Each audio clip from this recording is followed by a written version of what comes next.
do after the ring. She gonna sing. Cause do after.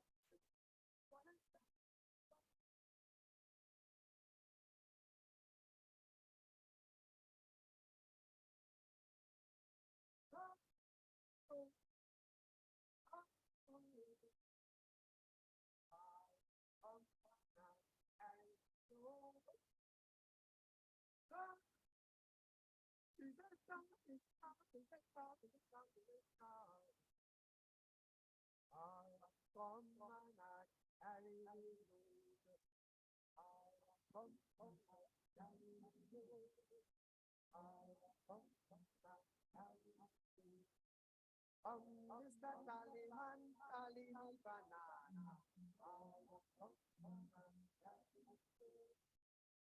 Mr. Tallyman, tally me banana.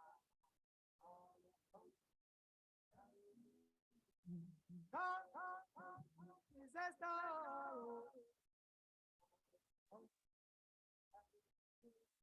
Is a star. Is a star. Is a star. Is a star. Is a star. Banana right. It smell like honey. Woman sweet. Detect your money.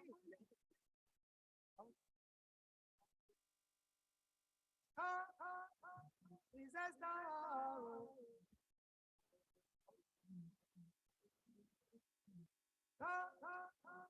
Is a star. Is a star. Is a star.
Buenas tardes para todos y todas. Sean bienvenidos y bienvenidas a este palabreo marcado en el proyecto Buen Vivir para la construcción de paz y convivencia universitaria. La tarde de hoy tenemos una invitada de lujo, una invitada entrañable para mí, para estos esfuerzos que a lo largo de los últimos años hemos venido impulsando la Universidad de Antioquia. Y para no alargar más la espera y centrarnos en la escucha de la maestra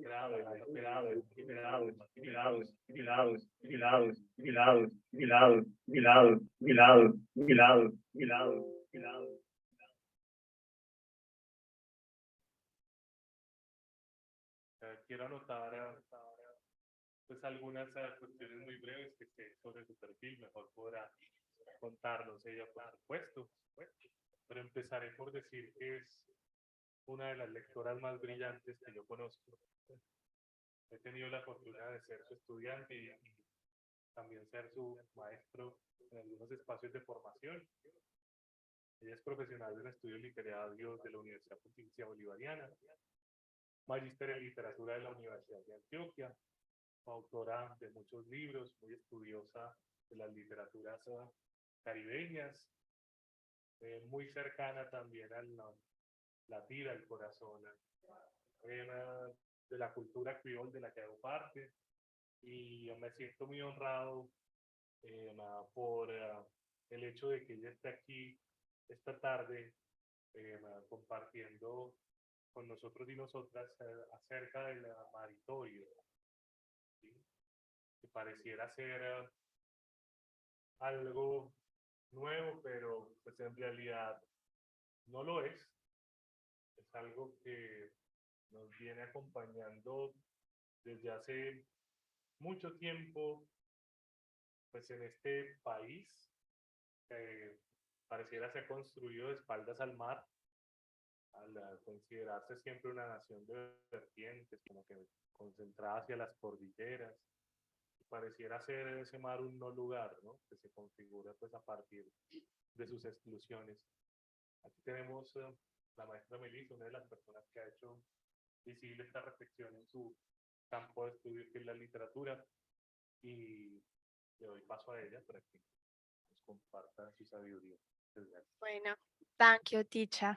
Gran presentación, gran introducción, y ahí quiero comenzar porque esa admiración y ese amor que hay en las palabras de Steve creo que también habla mucho de estos espacios, ¿cierto? Porque más que una cuestión del pensamiento es una cuestión del sentipensar.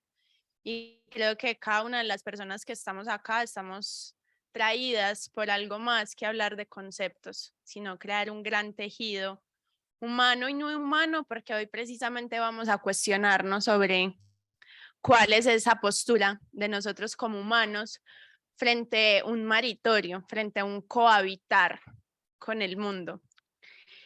Y para comenzar, pues vamos a hablar un poco de qué es eso del maritorio y porque yo siempre he sentido que la literatura nos ayuda. La literatura en muchas representaciones, pero hoy vamos a hablar un poco de la escrita, nos ayuda a aterrizar esos pensamientos que a veces quedan como flotando o demasiado etéreos, aunque la poesía también es etérea, pero ayudarnos a movilizar ese mensaje. Y antes de comenzar a ver desde dónde vamos a hilar este maritorio, yo quisiera preguntarle si alguien quiere contestarlo, no se sientan obligados o obligadas a, pero quiero ver desde dónde partimos. Si yo les digo maritorio, ¿qué les resuena? Eso también para las personas que nos acompañan virtualmente, si alguien habla en el chat tal vez, ¿qué les suena ese maritorio? ¿Desde dónde les convoca esa palabra? ¿Qué les suscita? No hay preguntas cerradas, y no sientan miedo de, ay, no voy a decir una bobada.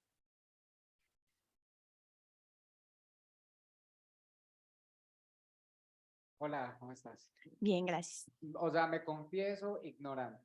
Es la primera vez que escucho, o hasta hace poco pues escuché la palabra. No la tenía en mi léxico, no conocía la definición. Cuando la leí me sonó a otra cosa, pero nada que ver con lo que uno comúnmente conoce como territorio, porque es la palabra que habitualmente conocemos en estas zonas que no son costeras, ¿cierto? Ujú. Y para nosotros el territorio inclusive podría ser lo que ustedes llaman el maritorio. Entonces, para mí es una novedad, no la tenía dentro de mis palabras. Entonces empezamos por una especie de resonancia con la idea de territorio. ¿Alguien más? ¿No? Yo en algún momento, pues, también cuando vi por primera vez esa palabra, me sonaba matrimonio. El maritorio, ¿qué será?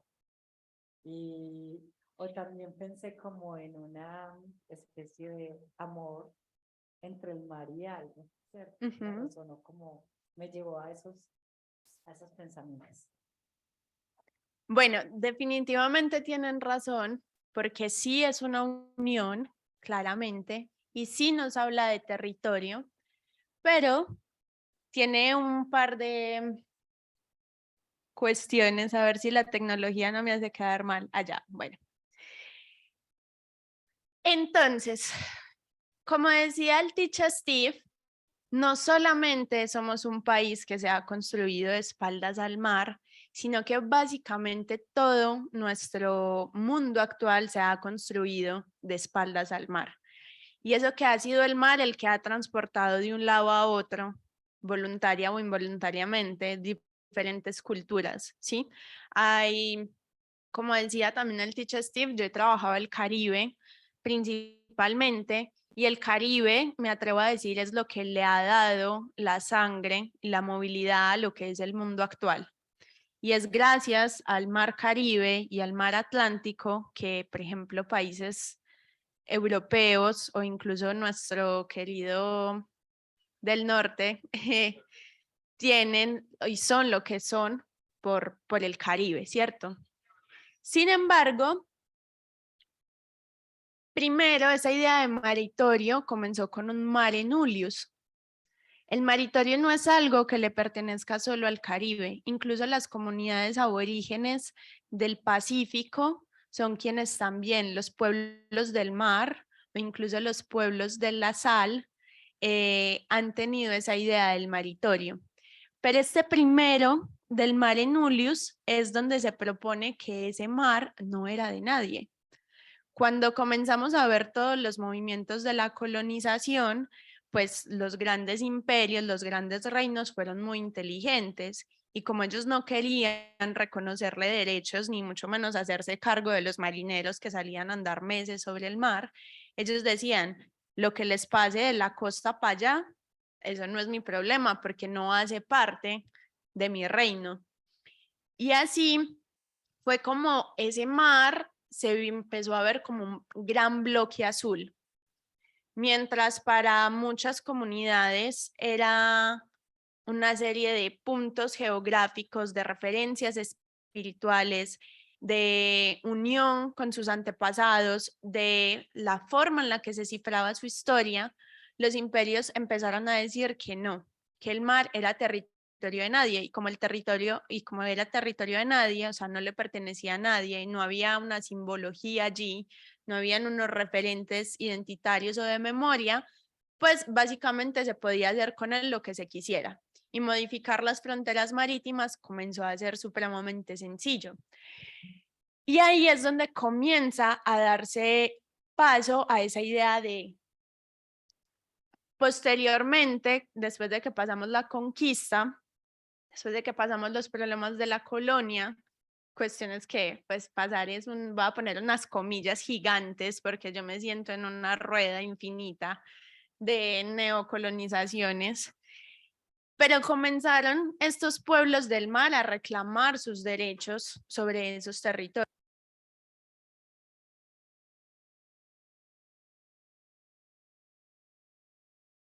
Un montón de agua azul que no le pertenece a nadie, sino que ahí están nuestras propias simbologías, ahí están nuestras conexiones espirituales. Ahí se cifran nuestras formas de referencia en el tiempo, nuestra forma de alimentación, de navegación, de aprender a coexistir con ese medio, y es donde se da paso al maritorio, que acá traigo varias citas. La profesora Ana Márquez se ha especializado sobre todo en lo que tiene que ver con el maritorio de San Andrés, Providencia y Santa Catalina, que como sabemos en este momento se encuentra amenazado y en disputa desde hace tiempo precisamente por esas cuestiones coloniales.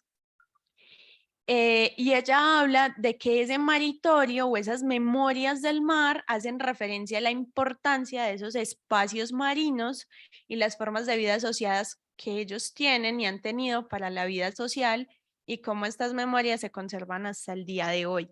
Es decir, cuando hablamos de la navegación o de los métodos de la navegación, no estamos hablando solamente de una cuestión de subsistencia, estamos hablando también de una preservación de la memoria, porque muchas veces creemos que la memoria solo puede ser preservada, digamos, en la escritura, pero todas estas otras formas que podemos creer muy utilitarias o meramente instrumentales, también hablan de las memorias de los pueblos. La toponimia, el cómo nombramos los lugares. La primera forma de conquista es conquistar la capacidad de nombrar el mundo, ¿sí? Veamos cómo cuando llegaron los colonizadores, por ejemplo, ¿qué es lo primero que comenzaron a hacer? A nombrar como una forma de poseer. Cuando le quitamos al pueblo la capacidad de referenciarse en el espacio, también los dominamos. Entonces, volver al maritorio es también recordar esos lugares, esos nombres ancestrales, porque por lo general los nombres tienen ligados un montón de simbologías que hablan de las cosmovisiones de los pueblos y de cómo habitan ese espacio. Y allí es donde viene esa idea del maritorio como unión, porque el maritorio no se refiere solo al mar, incluso. El maritorio es precisamente esa unión de la tierra con el mar, porque para los pueblos del mar no hay una dicotomía entre tierra y mar, adentro y afuera. Toda hace parte de un mismo equilibrio, toda hace parte de una misma cosmovisión en el que es imposible que exista uno sin lo otro. ¿Sí? O sea, tú no puedes existir solo en el mar, pero tampoco puedes existir solo en la tierra. Hay una constante interrelación entre una cosa y la otra, además porque en el Caribe, aunque no quieras, el mar te llega hasta la tierra. Sí, o sea, vamos a hablar, por ejemplo, de los huracanes, que es un fenómeno que por lo general cuando lo vemos desde muy adentro nos resulta algo terriblemente desolador, pero cuando vamos a ver, muchos de estos pueblos se han acostumbrado a estas temporadas y hay incluso toda una visión religiosa alrededor de ello, que son complejos y que los procesos neocoloniales los hacen más complejos aún, como podemos ver el caso de Puerto Rico con María y con Fiona, cierto, pero también habla de precisamente esa necesidad de tener que volvernos a pensar esas formas de relacionamiento. Y acá necesito hacer un gran llamado a que no estoy diciendo que tenemos que volver a ser una especie de nativos naturales, ¿cierto? Como existimos todos de forma pacífica con el entorno, porque no es así. O sea, la presencia humana en ecosistemas tan vulnerables como son los insulares siempre va a significar una especie de, pues, de contaminación, si la queremos ver así, o de deterioro de ese ecosistema natural, pero hay formas menos agrestes y menos devoradoras de habitar, y es a lo que llamo. Y allí la tecnología siempre me hace quedar mal. ¿Qué no pasó? Bueno, mientras nos traen la presentación de nuevo. Ay.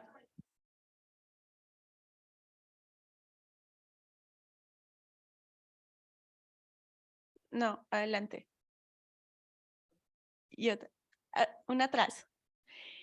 Entonces, ahí vienen lo que todas esas dimensiones que componen el maritorio, porque muchas veces creemos que solo hablamos de cuestiones terrenales, ¿cierto? Como divisiones geopolíticas del espacio o mera supervivencia de las comunidades. Y en realidad, el maritorio habla de toda una cosmovisión y toda una existencia de los pueblos del mar con el mundo. Entonces, por un lado tenemos una dimensión antropológica histórica en la que es necesario revisitar todas esas formas que han configurado espacial y geográficamente las cuestiones o los territorios los maritorios donde habitan estas comunidades. Lo otro que es lo filosófico y espiritual, es decir, porque está la práctica en San Andrés, Providencia y Santa Catalina del bautizo en el mar. ¿Qué trascendencia tiene esto? ¿Por qué bautizarnos en el mar? ¿Por qué sembrar el ombligo debajo de un cocotero? ¿Por qué hablar del huracán de cierta manera, concebir los huracanes de determinada manera? Esto nos va a hablar de precisamente de esa cuestión espiritual. Y por último, pero no menos importante, es la configuración de un horizonte imaginativo, porque la imaginación es donde podemos ver realmente lo que creemos del mundo. Sin importar cuántos procesos de colonización haya, donde vamos a ver esa creolización del mundo es en esa capacidad de crear, de imaginar esos mundos posibles. Y es allí donde comienzan también las revoluciones o las resistencias que muchas veces creemos que no, si solo escribimos no estamos haciendo nada por el mundo, pues bueno, en realidad no es así.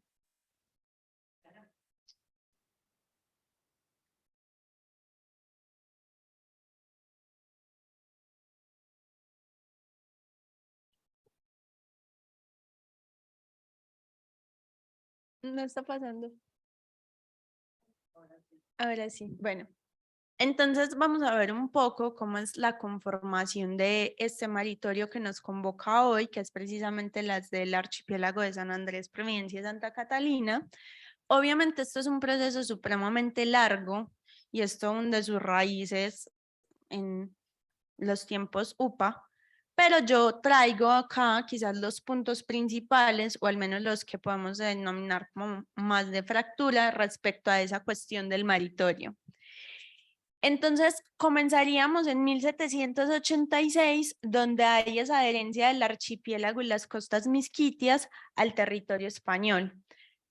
El territorio de todo el archipiélago estuvo constantemente como una guerra entre reinos, ¿cierto? Primero fue de los ingleses, luego pasó a mano de los españoles, luego los ingleses otra vez lo tomaron, habitaron las islas y posteriormente pues vuelve a ser parte del Imperio Español, pero en realidad principalmente fue poblada por personas que venían de la colonia inglesa y que traían a sus personas en condición de esclavitud desde Jamaica. O sea, esa migración que hay ahí de Jamaica hacia las otras costas del Caribe se va a ver mucho. Y sin embargo, hay algo de los misquitios que todavía pervive en la cultura. Son pocos, en especial en las palabras del creol, porque eso viene más por fuentes orales que por fuentes escritas. Los misquitos consideraban que San Andrés no era una isla para poblar, la consideraban incluso un terreno sagrado, entonces nunca se asentaron allí, solo vinieron a hacerlo los colonizadores y ahí comenzamos a ver ese maritorio. ¿Cierto? Ese maritorio para las comunidades misquitias significaban algo que obviamente los ingleses no vieron necesario.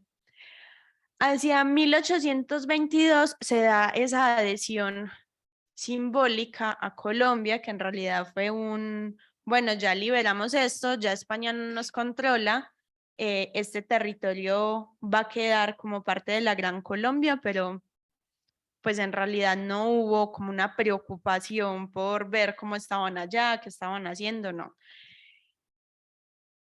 En 1912, se declara el archipiélago como intendencia, es decir, que hacía parte o que si bien tenían cierta, entre comillas, gigantes autonomía, pertenecían todavía a Cartagena. El teacher me corrige.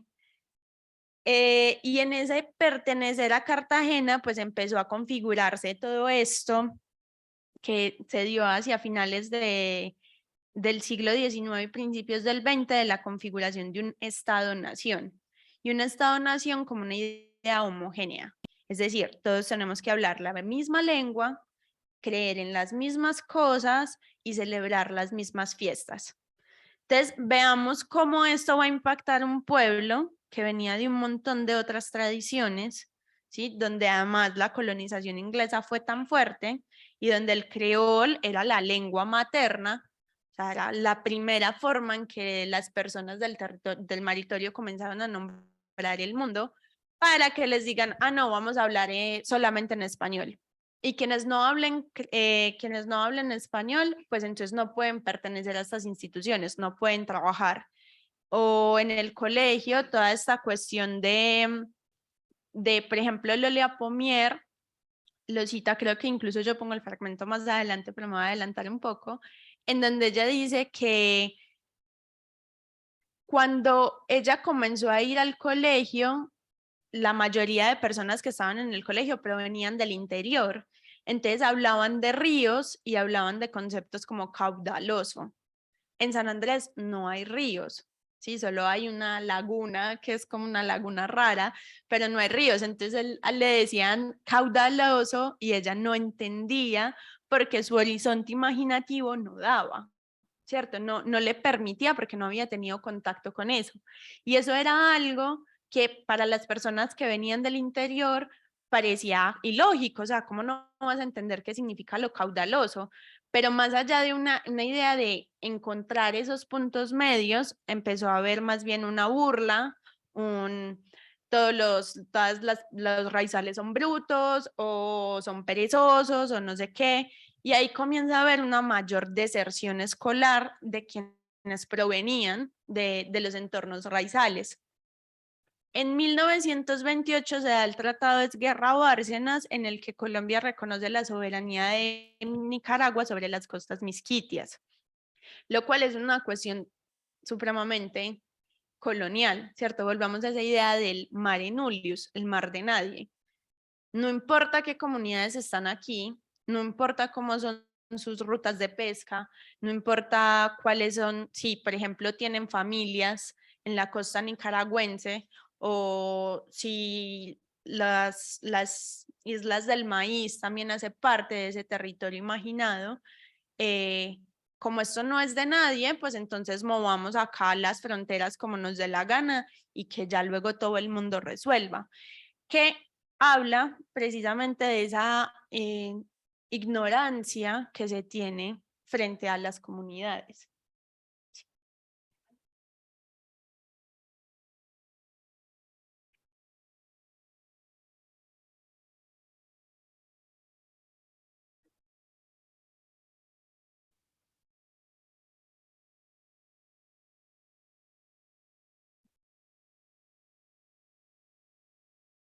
Mercurio retrógrado.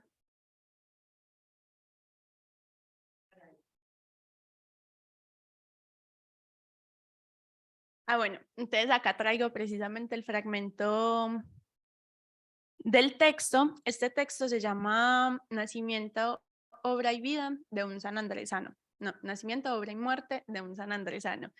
Y habla precisamente sobre ese shock que va a haber entre venir de una lengua, hablar una lengua, nombrar el mundo, a partir de ahí la vergüenza que comienza a haber en nombrar ese mundo.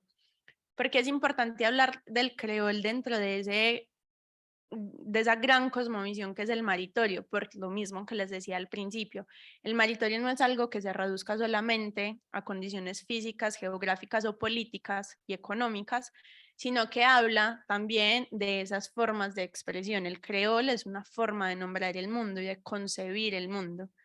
Si cada uno, aunque no nos demos cuenta, cada una de nuestras lenguas hablan de las diferentes simbologías que hemos creado en ese mundo. el español nos da la posibilidad de comunicar ciertas cosas, aunque también yo digo que ha habido una distancia entre el mundo y la palabra que creo que es necesario volver a unir un poco, en el que las palabras también hablan del mundo, pero hablar de ese creol, entonces habla también de esas formas de resistencia que ponen estas comunidades para permitirse ese nombrar, que de hecho, pues hablaba ahora con el Ticha, el creol en este momento en la isla de San Andrés, pues de todo el archipiélago, está en una disyuntiva compleja sobre si debe o no permitirse su enseñanza a quienes no son raizales, ¿sí? Cuestión que no es solamente quedémonos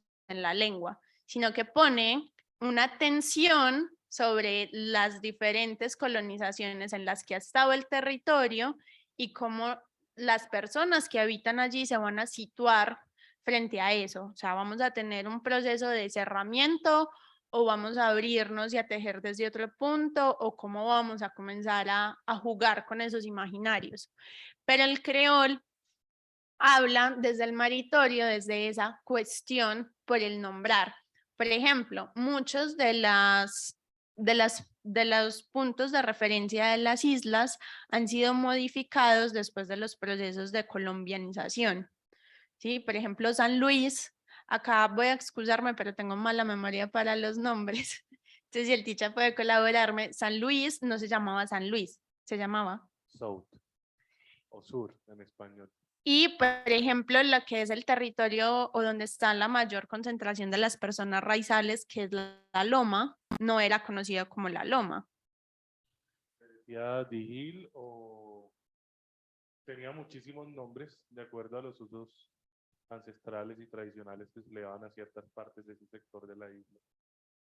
Y así en diferentes cayos, o sea, por ejemplo, Serrana o el Cayo Bolívar, que son nombres, o sea, supremamente andinocéntricos, tenían otros referentes para las personas raizales. Incluso muchos de los colegios de las islas tienen nombres católicos, tienen nombres del interior, que uno dice como pues, pero esto no me habla de nada de las islas, e incluso las construcciones, porque si hay algo, y no sé si lo pongo más adelante, pero en caso yo siempre me adelanto a mí misma, la construcción y la arquitectura también responde a esa conciencia y esa integración con el maritorio, ¿sí? No puedes construir una cosa en San Andrés como la construirías en Bogotá. No puedes pretender que las condiciones climáticas de un lugar correspondan a otro. En Providencia, por ejemplo, cuando se fue a hacer la construcción de un colegio, lo primero que hicieron fue poner techo bajo. El techo bajo en unas zonas calientes, pues, ¿qué va a hacer? Que se guarde muchísimo más del calor, y tú metes ahí 20, 25 o más niños, porque pues aparte tampoco es que la educación pública en Colombia permita mucho eso de pocos niños, en un calor caribeño de 25, 30 grados al mediodía, o sea, eso era una olla a presión. Y sin contar que, por ejemplo, muchas de las construcciones raizales, que no solamente son raizales del archipiélago, sino que hablan de ese libre tránsito, porque muchos vienen también de Panamá, de Nicaragua, de las Islas Caimán, tienden a tener dos cosas fundamentales que se comenzaron a ignorar cuando hubo todos los procesos de migración o de poblamiento de las islas, y es primero que eran elevadas, ¿sí? Eso también lo podemos ver en el Pacífico, por ejemplo, no solo los segundos pisos, sino que las casas se ponían sobre unos pilotes y se hacía una cosa que era la buhardilla. ¿Por qué? Porque eso crea un microclima dentro de la casa donde el viento siempre encuentra por dónde circular. Y esto hace no solo que la casa mantenga mucho más fresca sin la necesidad de usar aires acondicionados, sino que además cuando venían los huracanes era muchísimo más difícil, o sea, más difícil no quiere decir que no se las llevara, ¿sí? Porque muchas veces se cree como, ay no, si hacemos esto el huracán viene y no se destruye, porque no es así, sino que si el huracán obviamente no golpea de frente, porque al huracán nada lo para, cosa número uno, pero si el huracán no golpea de frente, sino que coge los vientos quizás en su tránsito, pues va a ser más difícil que la casa se desplome. O sea, puede permitir un libre tránsito del viento, una circulación del viento que no encuentra tanta resistencia, y donde no hay resistencia, pues hay menos posibilidad de desastre. Eso es aplicado a la construcción de las casas, a la vida, a todo.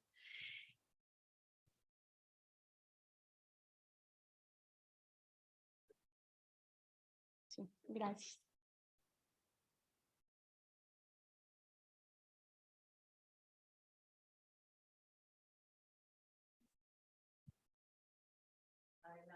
Adelante, ajá, se devolvió. No, para atrás. Otra. Ahí. Y entonces, siguiendo con nuestro derrotero histórico, en 1953 se da la declaración del puerto libre, ¿cierto? Entonces se podían todas las mercancías entrar sin pagar impuestos. Y es súper curioso porque en este momento, aunque la isla no tenga impuestos, todo parece que tiene impuestos, menos el licor. Pues es como comer en la isla, dificilísimo, pero beber todo lo que quieran. Ay.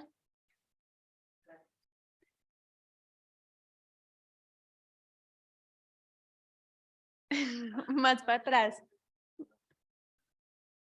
Más para atrás.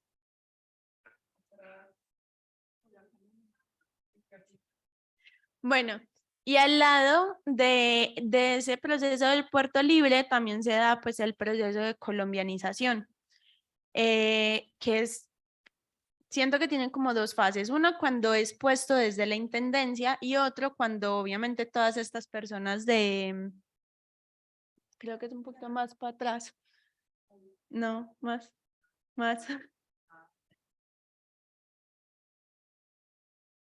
ahí, una adelante, ahí. Que es cuando todas estas personas que venían de Cartagena, de Barranquilla, de toda esta parte del Caribe continental, pues comienzan a migrar a la isla, primero porque está esa idea de que son territorios que hay que volver, casi que maritorios que hay que volver a conquistar, ¿cierto? No hay esa idea, entonces todos estamos en esa búsqueda de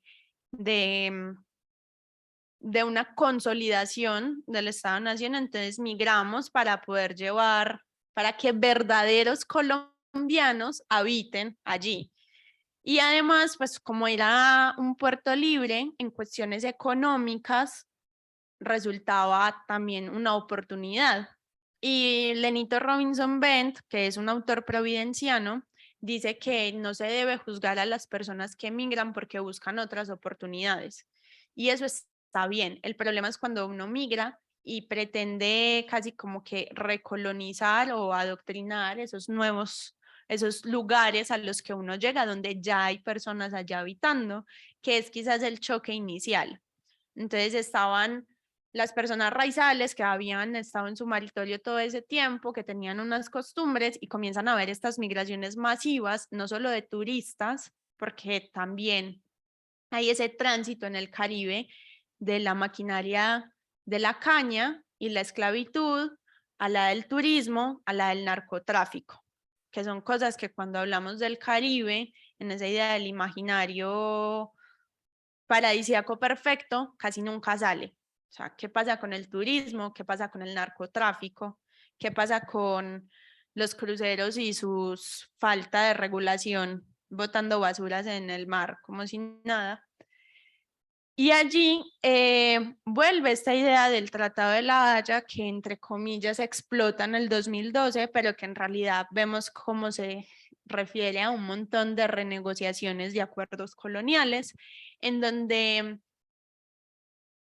el gobierno colombiano, cuando llegó al momento de discutir en La Haya con Nicaragua, ni siquiera trajo la presencia o la existencia de comunidades ancestrales viviendo, cohabitando en este espacio.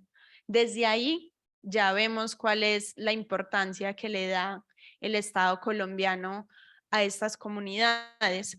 Y se ignora, vuelve a traerse esa idea del mare nullius, ¿sí? Nadie tiene acá incidencias, entonces no importa. Y allí es donde empieza esa idea de geografía marítima ancestral, porque de nuevo el maritorio nos habla de unos referentes en que las comunidades y las culturas se sitúan. Trazar ciertas líneas o ciertas rutas de navegación corresponde a ya sea la forma en la que funciona el viento o las corrientes marítimas o cómo es el desplazamiento de los cardúmenes de ciertos pescados, de ciertos peces, o dónde se pueden encontrar mayor cantidad de peces que puedan pescarse para no interferir con las formas de reproducción de otros. Y toda esa geografía marítima ancestral se borra cuando comenzamos a, por ejemplo, si en este tratado último, el maritorio de San Andrés, Providencia y Santa Catalina perdió unos cayos y perdió además un porcentaje del mar. Para uno que está en el continente, pues acá uno dice, pero eso es agua. O sea, ¿a quién le importa el agua? Pero cuando tú entiendes eso y dices, es que es agua porque por ahí se transitaba, porque ahí estaban los bancos de pesca, porque además era la forma en la que ellos podían transitar para ir a visitar a sus familias en Corn Island o en la costa Misquitia o en todas estas otras partes, es donde vemos que sí hay una importancia porque no es solo agua. Es como si a nosotros nos dijesen el día de mañana, no, ustedes no pueden subir al Nutibara, no pueden subir allá o no pueden ir se me olvida cómo es que se llama este de Bello, el quitasol, o cierto, o sea, cuando comenzamos a ver todas como esas simbologías que nosotros también hemos tejido en nuestro propio territorio, es donde podemos entender qué significa eso, qué significa que a vos, un lugar al que vos estás acostumbrado a ir, donde, no sé, tu abuelo te llevaba a contar historias y tiene un significado importante para ti, de un momento a otro te digan como ya no. Ya acá no puedes venir y no me importa si vos estás acá, no puedes pasar. Que sucede también dentro de las ciudades, incluso con cuestiones como, pues ya de la violencia interna, como las fronteras invisibles y todo eso, que a la larga son también replicaciones de los mismos pensamientos motivados por otras cosas, pero vemos cómo es un entramado, o sea, todos los seres humanos somos un entramado y aunque creemos que un fenómeno está aislado de otro, solo es comenzar a leer más fino para darnos cuenta cómo todo se ha interconectado y todo es una gran consecuencia. Entonces acá traigo sobre todo citas de la obra de Lenito Robinson Bent. De nuevo, es un autor providenciano, es el primero que publica de las islas. Su texto lo pueden encontrar en el Banco de la República, en el repositorio virtual.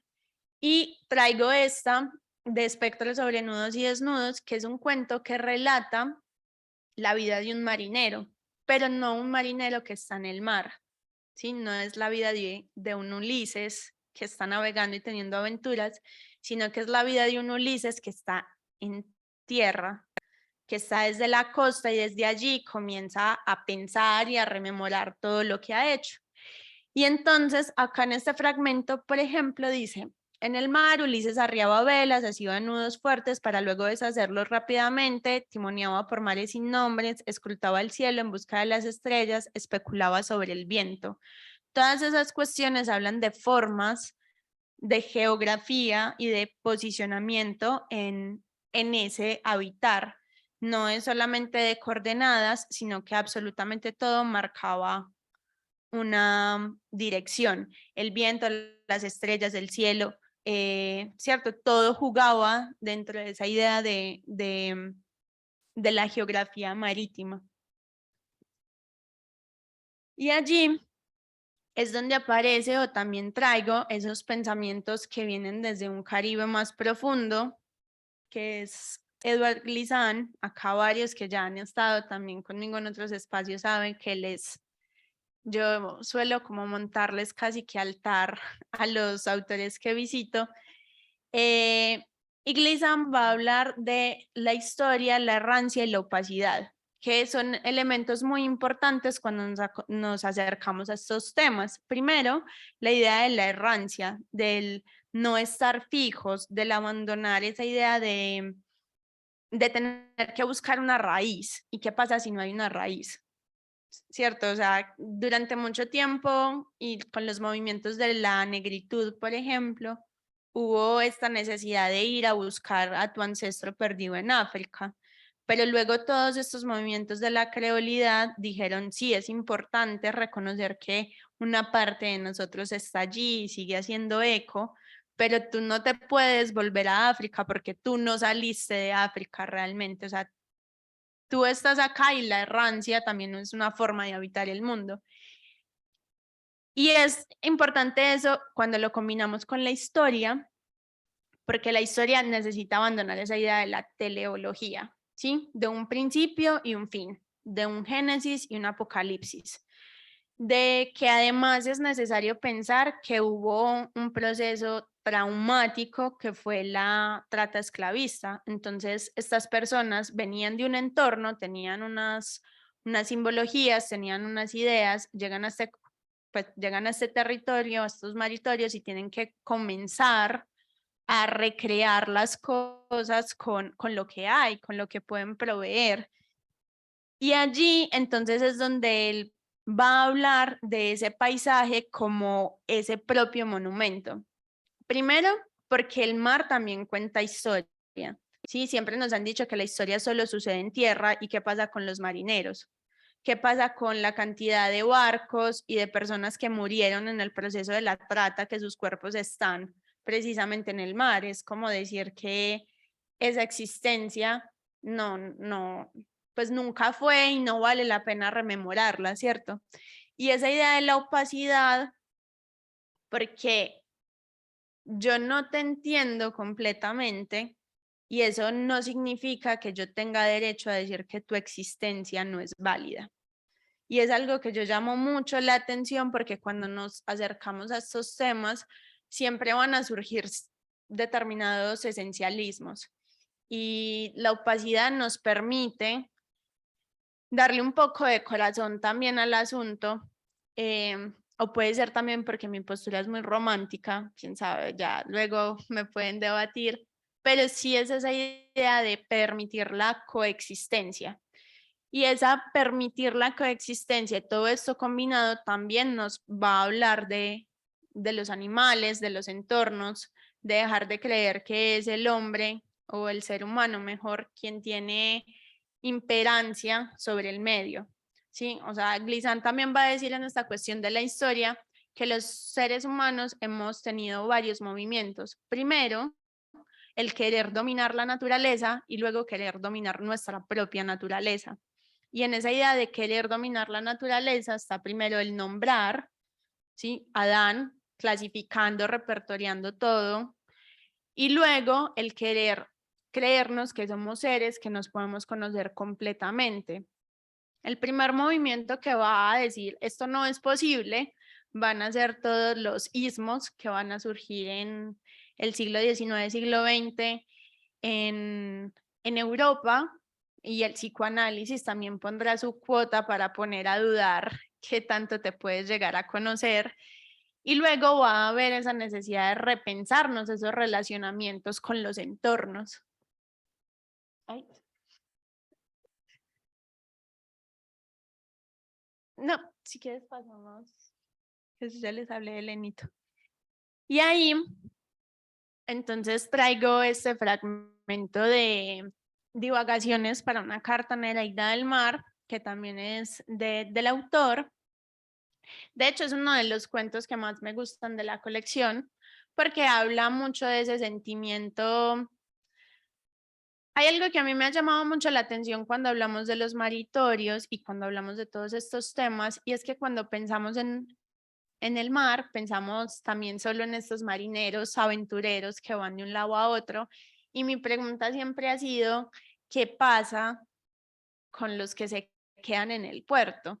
¿Qué pasa con los que escriben cuando el barco se va? ¿Qué pasa si fuese Penélope la que contara la historia? O si fuese Circe, ¿cierto? ¿Qué pasa? Y siento que las islas del Caribe son también esos otros lados de la historia que nunca hemos querido escuchar, porque hemos estado demasiado ocupados en las aventuras y en el misticismo del explorar que no hemos escuchado. Y esta es un cuento, pero en realidad es una carta que habla sobre esto y dice: ahora solo te puedo contar de soledades seculares, esperas interminables y absurdas, nostalgias varias, episodios a medias sobre viajes al azar y vuelos furtivos. O tal vez hablarte de cosas simples e ingenuas, como viajar en un barquito cubierto de techo de vidrio por los laberintos acuáticos y canales entre las calles y plazas, desembocar en el río Amstel, seguir hacia Swidersea y pensar más intensamente en mis nostalgias. Este fragmento yo lo traigo porque hay un pequeño detalle que habla de ese maritorio, y es que la memoria solamente logra encontrar su curso buscando precisamente el mar. Swidersea, que es un río que está en la parte de los Países Bajos, es el que encuentra la salida al mar. Y cuando comienza con este fragmento, va a comenzar a rememorar toda esa vivencia que tuvo en esa isla que dejó, en ese lugar que es su hogar, pero es solamente a partir del mar y de observar el agua que que se reviven esos recuerdos. Y es un detalle muy pequeño y que quizás yo vine a ver después de leer 500.000 veces el mismo cuento, pero que habla de cómo ese maritorio, porque hay algo importante, por ejemplo, sobre Lenito, y es que Lenito nace en Providencia, pero su carrera profesional la cursa en Tunja y posteriormente se va a Francia. Cuando escribe, de hecho, estos cuentos, él está en Francia, pero a pesar de que esté en Francia, a pesar de que lo haga en español, lo que está relatando es algo que va más allá de eso. Entonces creemos que si se habla en una lengua hegemónica o se escribe en una lengua hegemónica, pues no se va a transmitir ese sentimiento, y no es así. También es ver esa idea de la opacidad, ¿cierto? De cómo lo creol, si es importante también la idea de la lengua, no pensar que solamente se puede ser creol porque se habla creol, como es una forma que va más allá y que va a permear todo, incluso esa capacidad o esos horizontes imaginativos.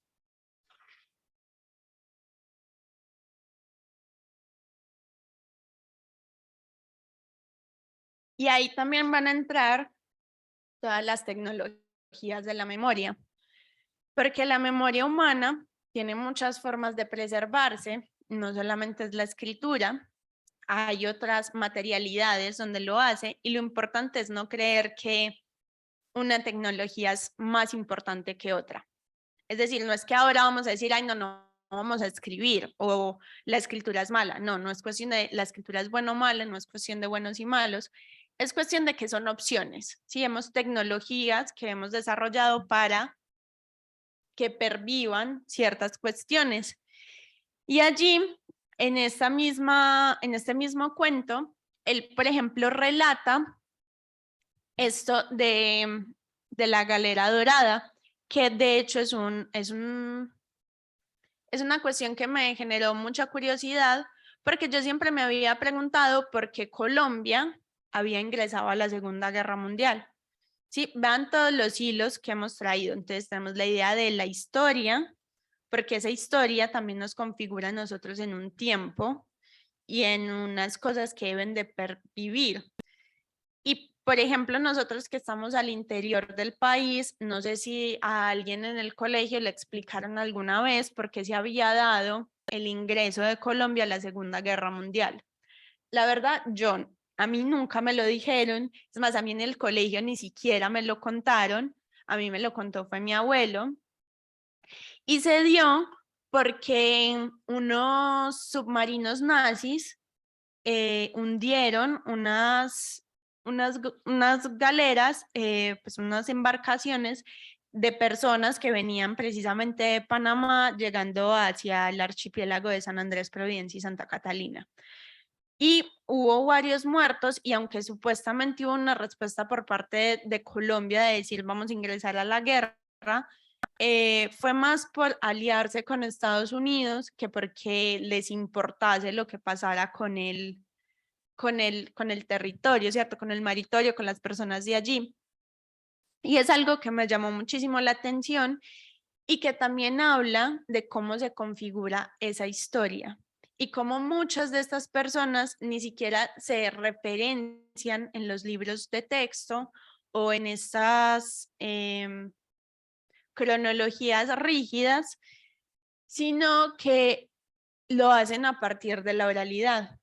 Y ahí entran, por ejemplo, las historias de Anansi, ¿sí? Las historias de Anansi como esos cuentos, como esas formas de tejido, de tejer comunidad, de tejido social que se hacía en el patio de la casa.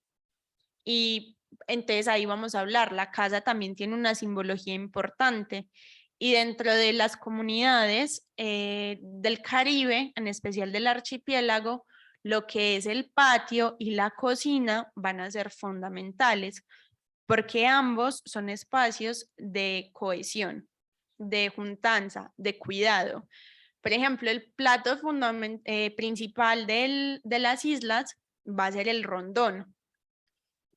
¿Y qué es el rondón? Más que ese significado de cada quien traiga lo que pueda. Y se hace una gran cena por cantidades donde uno prepara para 10 y comen 30. Sí, que es algo similar, obviamente con sus distancias, a lo que sucede con el sancocho. ¿Qué es el sancocho sino esa idea de juntanza? De prendemos un fuego en donde podamos, hacemos una olla gigante, cada quien traiga lo que pueda y si hay más gente, échele más agua y todos comemos, que habla también de un cuidado del uno por el otro, de un tejido comunitario. Y dentro de lo que se nos relata en esa memoria oral y en esas tecnologías de la memoria, también lo cuenta en diferentes momentos Lenito, las cuestiones de la práctica ancestral de la pesca. Primero están las trampas de NASA, que de hecho tienen diferentes formas de fabricación y tienen diferentes filas en que se construye según lo que se quiera atrapar. Y lo otro es el esparabel, que sin embargo no es muy practicado en el archipiélago, es sobre todo practicado en las partes continentales, pero también hace parte de esa pesca artesanal, ¿sí?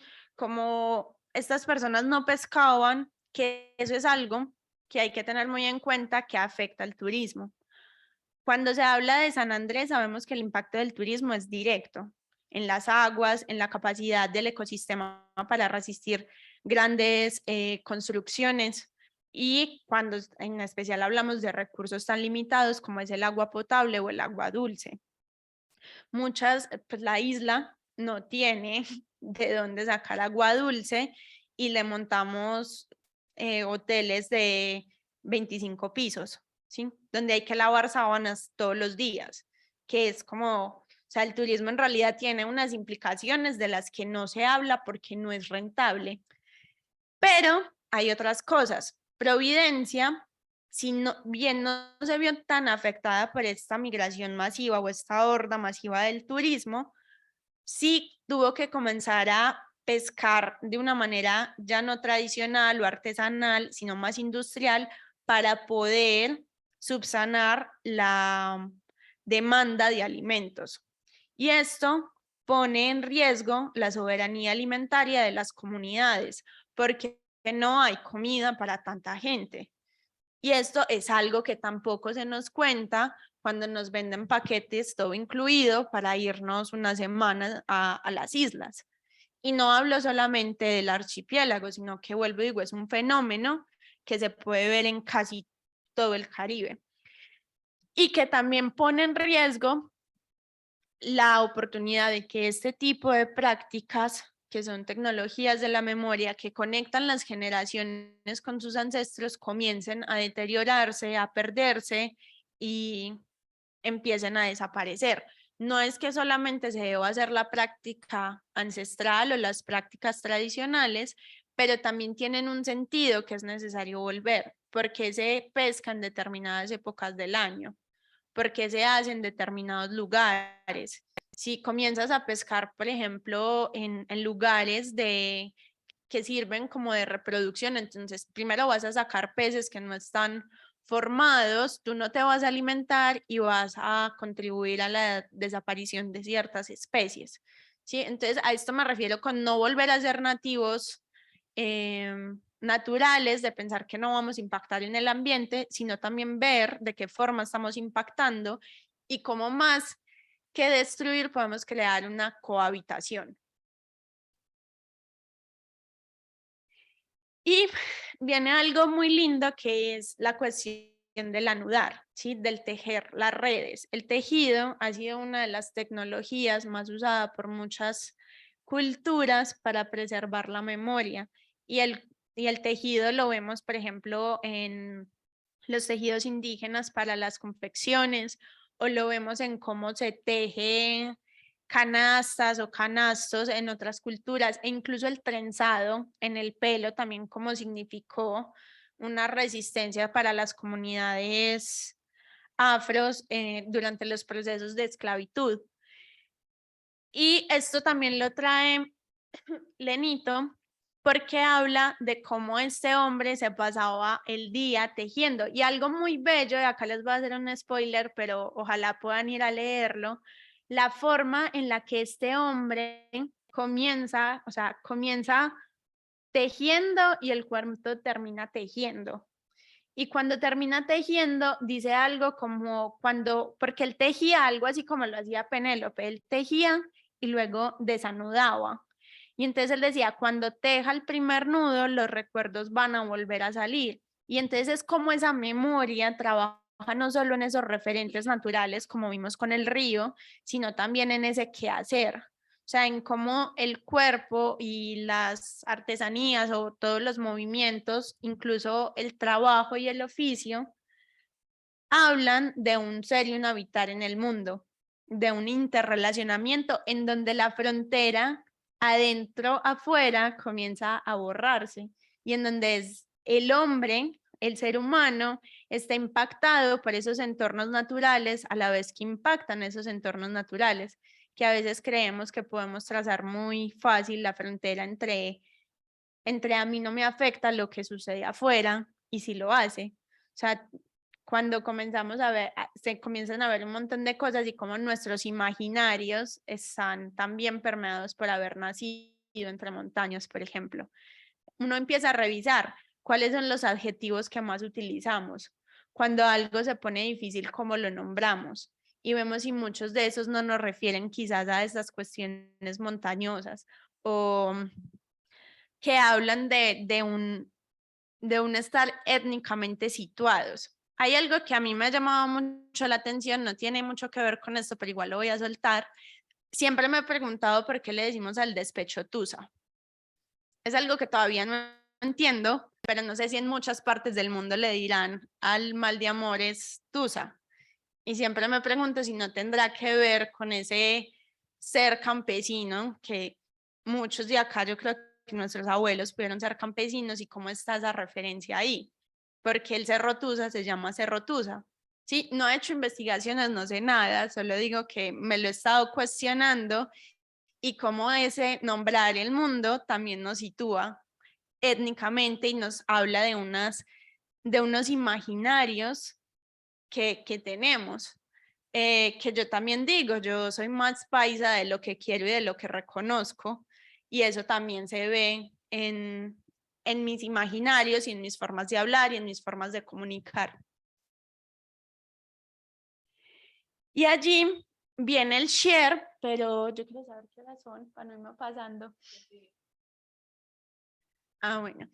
Entonces, para ir cerrando y no irnos pasando mucho, Cuando hablamos del share, también hablamos de esa idea del maritorio, que es un cuidar, ¿sí? Un tener un sentido de cuidado de los otros y del entorno. Entonces, Shirley Cottrell la define de esta forma, pero de hecho no lo hace ella, sino que surge en una conversación con los mayores y mayoras, en donde dice, los hijos e hijas del pueblo raizal no son educados exclusivamente por los padres biológicos, son creados también por los mayores de la comunidad, a quienes los más jóvenes les procuran siempre respeto, pues ven en ellos sabiduría y memoria colectiva. Es esa idea del tejido comunitario, del no tienes que hacerlo solo, que de hecho esta idea del neoliberalismo comenzó por decir que en la sociedad solo habían individuos y familias. Tú eres un individuo que necesita tener la mayor concentración de capital para proveerle seguridad a tu familia y esa familia es un núcleo cerrado y determinado. Pero si hablamos de un cuidado entre todos, si tenemos una comunidad y unas redes de apoyo y de afecto más grandes, pues no va a haber tanto ni ese temor ni esa competencia. ¿Qué pasa si tú, por ejemplo, pierdes tu empleo mañana, pero sabes que no te vas a morir de hambre porque tienes unas redes de apoyo que te sustentan mientras logras pasar un momento difícil? O sea, ¿cómo sería nuestra sociedad si pensáramos desde estos puntos que han estado en otras comunidades durante siglos? Y sé que puede sonar un poco idealista, pero yo también creo que hay que defender un poco el idealismo para sobrevivir en este mundo. Y luego Livingston va a hablar de esa tierra como una tierra familiar, en donde no era como que digamos, se sabía que el terreno pertenecía a determinada familia, pero si yo en mi patio tengo un palo de mangos y alguien pasa por ahí y se lleva un mango, pues no hay ningún problema. O yo los recojo y los llevo a un compartir o algo así. O sea, si bien había una delimitación del espacio, no había tanto una necesidad de proclamar la propiedad privada sobre los frutos de la tierra, que es quizás donde se pone un matiz interesante. Es decir, sí tenían una conciencia de la propiedad, pero no es una conciencia cerrada en el acaparamiento masivo de los medios de subsistencia. Y ahí, por ejemplo, lo va a hablar de nuevo Lenito cuando en Puertas Circulares al Viento, que es un cuento que relata un huracán. O sea, en el cuento básicamente no pasaba mayor cosa, solo cuentan el huracán antes, durante y después. Pero cuando la casa de los vecinos se va, pues, o sea, se vuela, como saben que la de estas personas todavía estaba en pie, que también nos habla del reconocimiento de quienes viven, y que yo digo, por ejemplo, yo en mi barrio no conozco a nadie. Yo no sé, o sea, y tengo un amigo que siempre me dice que para él los vecinos son como una alucinación colectiva, porque uno los escucha, si uno vive en edificios, tú los escuchas hacer cosas, en especial estas paredes que ahora parecen de cartón todas. Tú los escuchas hacer cosas y sabes que están ahí, pero nunca los ves. Nunca sabes qué pasó. Nunca sabes quiénes vivieron y de un momento las casas se ocupan y se desocupan, pero tú no sabes con quién compartes ese espacio. Eso en estas comunidades es fundamental, porque si algo pasa, ¿quién te ayuda? ¿Sí? Si tu casa se la lleva el huracán, ¿a cuál puedes ir? ¿O a dónde puedes ir a buscar ayuda? Y siento que también es una forma de, no sé, como en esta inmersión en el mundo de la prisa y del correr y del siempre estar haciendo algo y en el solo busco lo que me importa y a los que me importan y a los que me sirven, pues hemos olvidado que compartimos el espacio también con seres humanos y los espacios de encuentro, que por eso es muy importante la defensa del espacio público, permite ese tejido comunitario, ese poder encontrarse, ese poder conocerse y poder tejer esas redes de afecto que de nuevo, o sea, no es una cosa que se reduzca solamente a unos maritorios particulares específicos, sino que también nos habla de nuestro ser como sociedad.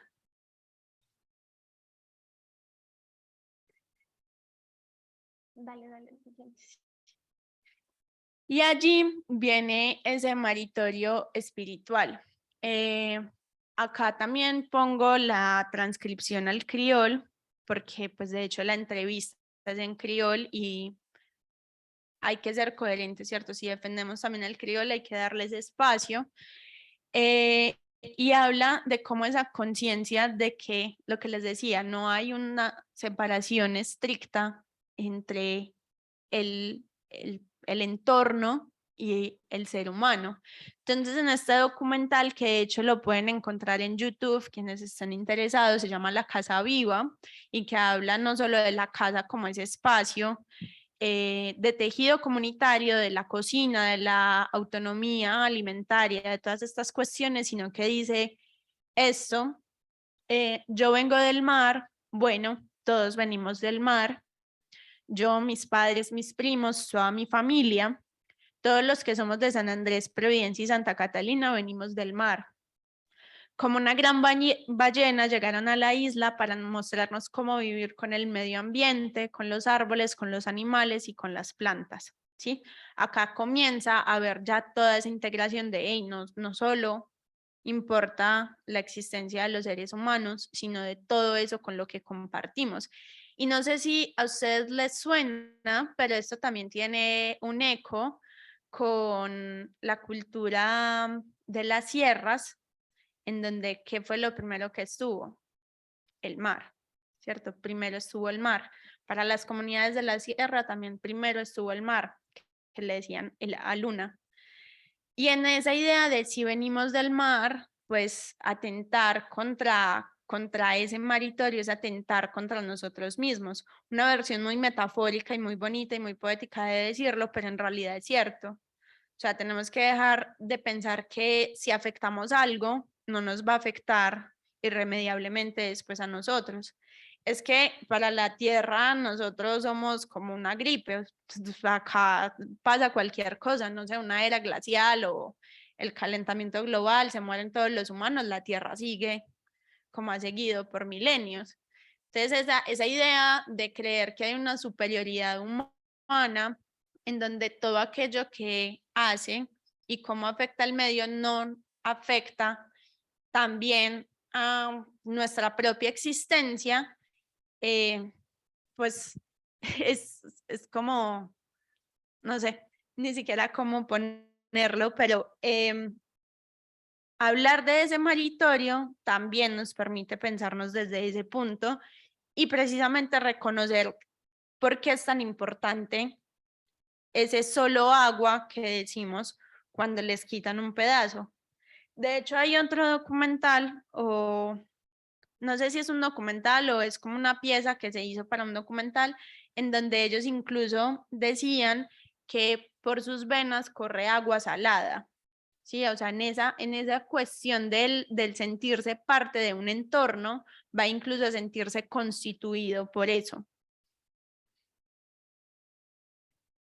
Y acá traigo este fragmento de Noni Sharp, que de hecho también es un libro muy bello, se los recomiendo, que se llama Saltwater People y habla sobre las construcciones y las cosmovisiones de los pueblos aborígenes del Pacífico, pues del Pacífico de Indonesia, ¿cierto? Como toda esa parte de Oceanía.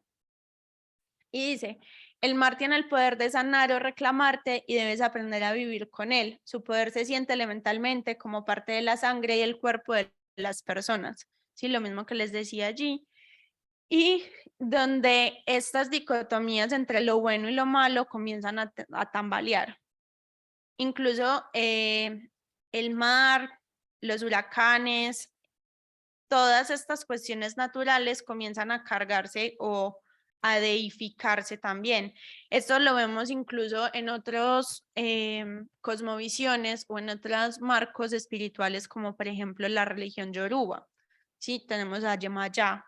como diosa del mar, o tenemos también de muchas de las espiritualidades africanas, también tenemos a Mami Wata, que es también una deidad marina, e incluso en nuestras más cercanas tenemos todas las ninfas marinas, ¿cierto? Todas estas mitologías o todos estos marcos espirituales también hablan de esa relación que no es vertical con el entorno.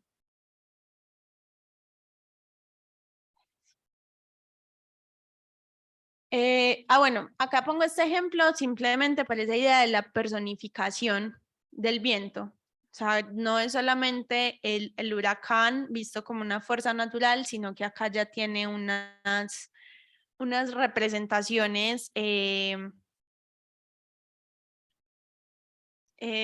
hablan como del cuerpo, ¿cierto? Tienen un cuerpo, es que se me escapó la palabra. Sí, una corporificación, estaba pensando en otra cosa, pero sí, o sea, ya acá se dota de un cuerpo y se le ve casi como un monstruo, exacto. Incluso en diferentes partes también va a hablar de un viento pantagruélico, ¿sí? Para hacer énfasis en eso grande, en eso apoteósico, que de hecho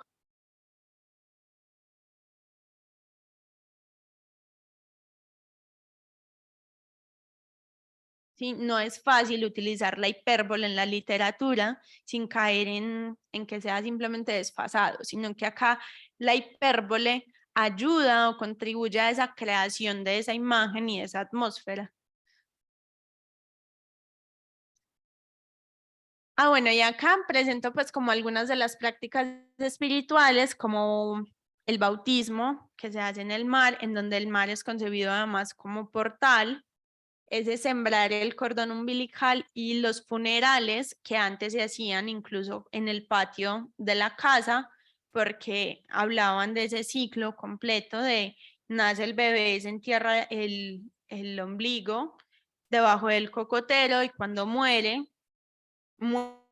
también en su maritorio. Estas prácticas obviamente por cuestiones de sanidad y todo esto ya no se hacen, pero hablan igual de esa idea del estás ligado con un maritorio. Incluso sembrar el cordón es para que también puedas encontrar siempre la forma de volver a casa, que es esa gran metáfora del marinero, ¿sí?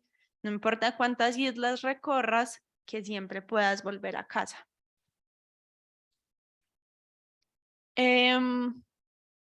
Y para terminar, o para ir cerrando, quizás para abrir un espacio al diálogo, si hay diálogo, o al debate, si hay debate, porque también es posible que digan no estoy de acuerdo, y para eso son estos espacios. Este cuento, se los recomiendo, también es muy bello, se llama Requiem para un violín solo. Habla de Nicomedes, que es un músico, y él está muy entusiasmado porque tiene un hijo, pero su hijo nace muerto. Entonces todo el cuento habla sobre ese proceso del duelo que hay pues que atraviesa este personaje. Y allí habla sobre cómo cuando van a enterrar a este bebé, él no quiere hacerlo en Camposanto, sino que lo quiere hacer primero en el estuche de su violín, que es la cosa más importante para él, y segundo, frente al mar. Y entonces allí, en esto que es aparentemente pagano, porque las religiones de la isla son un sincretismo constante, o sea, toda esta colonización inglesa dejó cuestiones pues, protestantes muy fuertes, pero todo esto que traían también las personas en condición de esclavitud estaban allí, y este cuento es un gran ejemplo de esto, porque el pastor, cuando Nicomedes le dice que él va a enterrar a su hija en ese estuche, le dice como, estás loco, pues, y él le dice, dígame dónde dice en la Biblia que no se puede. O sea, dígame que eso está mal y yo no lo hago, y el pastor no puede decirle nada porque no está ahí.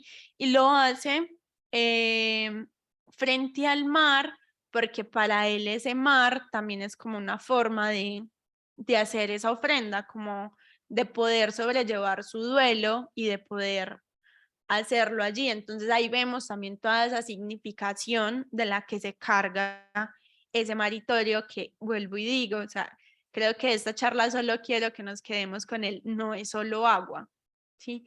No es solo agua, no es una cosa que esté ahí, sino todo lo que significa. Y bueno, yo creo que por ahí dejé un par de cosas más, pero creo que he expuesto más o menos en términos generales lo que les quería comunicar el día de hoy. Y pues bueno, agradecer mucho por el espacio. No sé si alguien quiera decir algo, dudas, preguntas, conversaciones.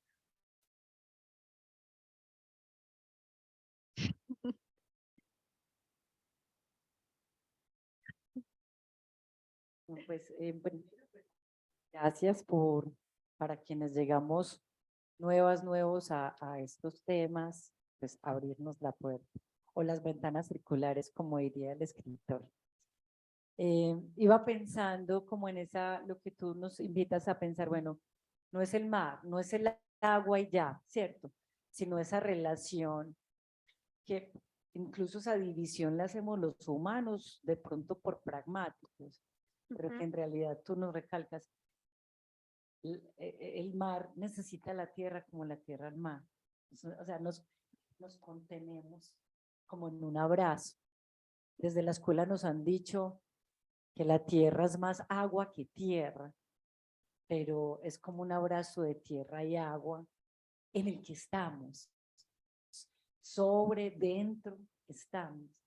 Entonces tú nos haces como una ruta, un camino para tener esa comprensión y para entender que quizá nosotros, por las miradas que heredamos, vemos al maritorio como algo instrumental, ¿cierto? Un puente para ir de aquí a allá. Y no comprendemos como el significado profundo de lo que entraña, que hagamos parte de todo ello. Como una mirada cosificada hace que veamos al mar como cualquier cosa a la que yo le puedo tirar basuras, transporto miles de turistas, como tú nos lo señalas, exploto sin compasión, porque hay una mirada cosificada de la naturaleza, ¿cierto? Y lo que tanto señalaste de, quizá en estas charlas que venimos haciendo, en estos palabreos sobre el buen vivir, y que nos van heredando distintos pueblos como visión, para también reencauzar nuestras visiones, es una visión muy importante que si tenemos que dar ese brinquito como humanos, es de verdad pasar de esa mirada antropocéntrica vertical, en donde nosotros somos los que decidimos egoístamente, sin percibir nuestra huella, cómo nuestra huella genera unas consecuencias sobre el lugar común que habitamos todos y todas, incluidos los animales, las piedras. Es abandonar esa mirada, porque esa mirada es la que hace que yo me sienta, mira lo que tú nos muestras, esos fragmentos tan hermosos de la literatura. Claro, la hipérbole que hace, que yo dimensione el viento, que es una fuerza superior a mí si quiero, ¿cierto? Que yo dimensione el mar, que si le da por medio levantarse 40 metros, arrasa con lo que quiera. Pero a nosotros nos convencieron de que nosotros éramos más grandes que el viento, que el mar, que el árbol, que la selva, que la luna, que lo que tú quieras. Nos convencieron de que éramos superiores y que teníamos una fuerza mayor para ejercer sobre este espacio común. Entonces siento que ese es como el regalo de estas conversaciones, que no se queda en palabra de personas que pronto caminan por un sendero, sino que realmente es eso. Cuando hablamos de las consecuencias sobre el estar en la tierra, que también es agua, es eso, abandonar esa mirada, porque el mar no es una cosa, como la tierra tampoco. Es muy lindo y cómo esos fragmentos de la literatura nos hablan es de eso, ¿cierto? Que nos recuerdan pues no sé, es que a veces también ponernos en el plano de superior e inferior, nos Ujú. recuerdan que hay fuerzas que nos superan, digámoslo así. Entonces, muy lindo, muchas gracias. Sí, muchas gracias por las palabras. Es más, entenderlo desde una sincronía. Todos somos sincrónicos con los elementos, con las cuestiones y de hecho todos estos conocimientos que no los tengo yo, sino que es una larga conversación sostenida por milenios, habla de eso. Yo tengo un amigo que me repite mucho que toda investigación es una larga conversación con los amigos y de hecho es así, ¿cierto? Sin nuestra forma, si lo que estudiamos, si las cosas que nos mueve el pensamiento, no nos mueve el corazón, no nos mueve la acción y no nos plantea una ética frente al mundo, mejor apague y vámonos porque no tiene sentido. Entonces, bueno, agradecerles mucho por estar aquí, a quienes quisieron venir y compartir este espacio. Valoro mucho la presencia, porque la presencia y el tiempo es un regalo. Yo sé que nos estamos despidiendo, pero también a uno como montañero, montañera, a una como montañera, las metido entre montañas en Antioquia, o sea, como dimensionar, o sea, yo me iba pensando mientras hablaba, bueno, dimensionarnos como colombianas y colombianos, que a veces ni representamos a San Andrés con nosotros, Ujú. ¿cierto? Nos llenamos El, el recuadro arribita del mapa. el lugar a donde quiero ir a cumplir 15 años y pare de contar y tomame la foto. Entonces esa relación de las personas que entre comillas vivimos en el interior con aquello que está más cerca, digamos, hacia el mar. Quizá a veces, como tú decías, así como llega y se impone una lengua desconociendo la tradición y la cultura de quienes habitaban las islas, a nosotros se nos impone un borramiento de la isla, ¿cierto? Y enseguida, para los que vivimos en el interior y que no tenemos de pronto tan cerca al mar, esa pregunta o sea, ¿cómo el mar puede representar algo tan distinto para ti a kilómetros de distancia? Y en ese sentido, a ti se te plantea, bueno, ¿tu territorio cuál es? También el maritorio, pero tu territorio es la selva, tu territorio es la montaña, y es también esa apreciación del lugar en el que soy, hago parte de. Pensaba en esa relación con el mar, ya que nosotros vivimos aquí entre montañas y no siempre, pues, desde que vamos por primera vez al mar seguimos soñando con él, pero no siempre lo tenemos ahí, ¿cierto? Sí, y aparte es muy bello esa, por ejemplo, esa sensación de cuando uno va al mar y hay oleaje, que uno se acuesta y sigue sintiendo las olas.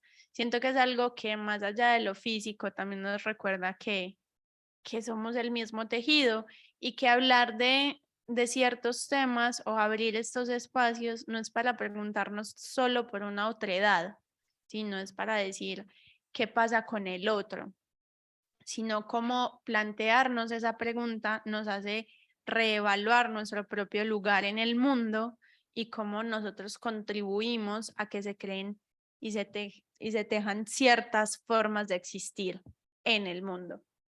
Gracias, Melissa. Por aquí tenemos en el chat una pregunta que viene de una persona que nos está siguiendo en transmisión por Zoom, que dice, ¿cómo ven los anuncios hechos por el nuevo en relación a las comunidades y cómo esto se conecta con las reivindicaciones de las comunidades? ¿Cómo ven? Debe ser una pregunta. ¿Cómo ven los anuncios hechos por el nuevo? Pero eso será nuevo nuevo gobierno. gobierno en relación a las comunidades y cómo esto se conecta con las reivindicaciones de las comunidades.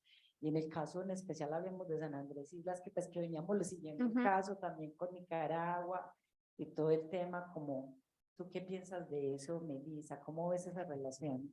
Bueno, acá siempre empiezo a tambalear un poco, porque no es que yo confíe mucho en las cuestiones estatales, pero para mantenerme dentro de lo, dentro de lo correcto.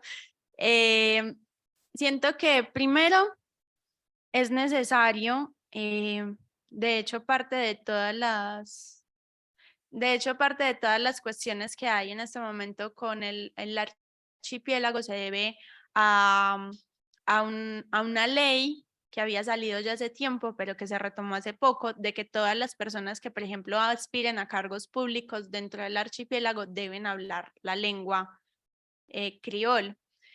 ¿Que esto es un gran avance? Sí. Que las políticas estatales pueden facilitar que se visibilicen y se promuevan ciertas causas sociales o que se ajusten a ciertas conciencias de las comunidades, es cierto. Sin embargo, también es necesario pensar que muchas de estas cuestiones, en especial en un país como Colombia, terminan derivando hacia cosas totalmente distintas. Entonces, que el nuevo gobierno tenga esa visibilización de estos movimientos es importante. Sin embargo, siento que es todavía muy poco o muy reciente todos estos cambios políticos para ver cómo impacta eso aún en las comunidades. Y siento que más que enfocarnos en lo que decían los mandatarios, yo promuevo el seguir haciendo una política comunitaria en donde se creen estos espacios de discusión y de trabajo desde las comunidades para que no haya una dependencia directa hacia el Estado, que es necesario exigirle a ese Estado unas garantías para el cumplimiento de ciertos derechos, sí, pero respecto a este nuevo gobierno todavía me cuido mucho de emitir muchos juicios porque siento que todo está demasiado reciente y que necesitamos ver un poco cómo progresan ciertas cuestiones para no derivar en discusiones como en este momento en el archipiélago, que es si se debe o no se debe enseñar la lengua, cuando siento que hay cuestiones más de fondo y que hablan de un recorrido que es necesario traer más allá de las cuestiones legislativas. No sé si eso responde la pregunta. La persona que la hizo por Zoom. Esperemos a ver que en el chat nos haga una ceñita.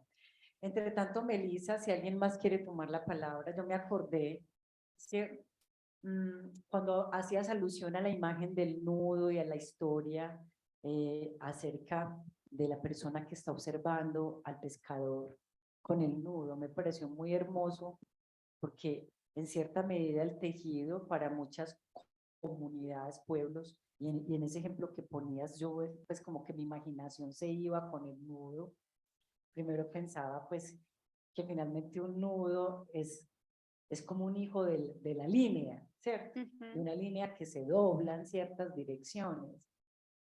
Pero ese nudo, cuando tú ponías el ejemplo, también es ese crear a partir de hacer nudos, es escribir.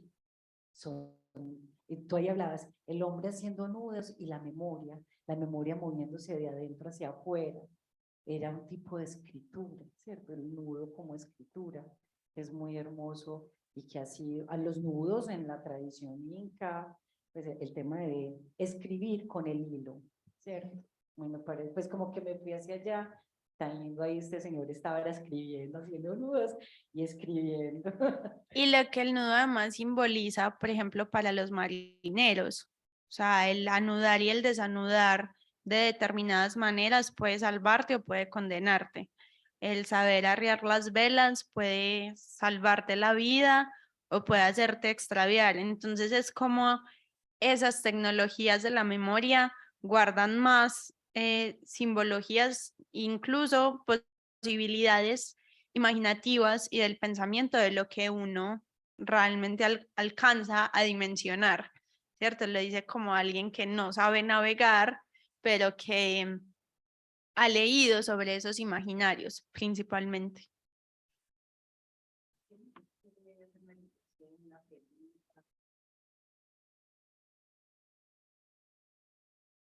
Hola, muchas gracias, Melissa. Es maravillosa toda la presentación. Pues yo lo único que quería decir algo como un dato súper curioso, y era que cuando tú hablabas sobre Tusa, precisamente, no sé, hace como 2 meses, me leía una novela que se llama La Deseada de Maryse Condé, y ella utilizaba un término en creole, en la lengua que se habla en Guadalupe, las islas, y la llamaba como Lembe, entonces eso sería como la Tusa para ellos, y eso era lo único que quería decir. Pero, por ejemplo, mira lo que hablábamos de cómo la lengua nos ayuda a situarnos en el mundo. Ahí nos va a tocar ver qué significa en creol esa tusa y de dónde viene y por qué acá la tusa es tusa. Se los juro que es algo que me pregunto mucho. Siempre que como sancocho me lo pregunto. Si algún día tengo la respuesta, se las debo.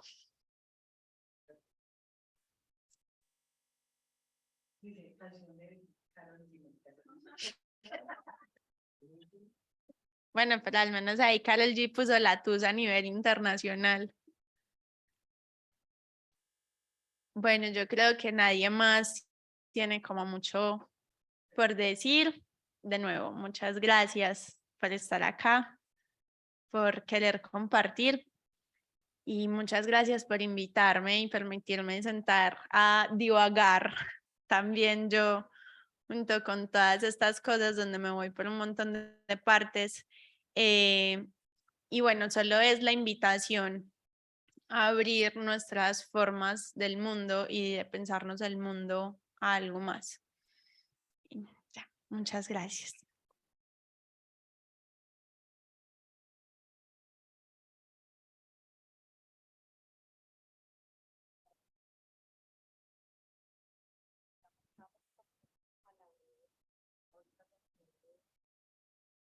No tendremos el de octubre porque la segunda semana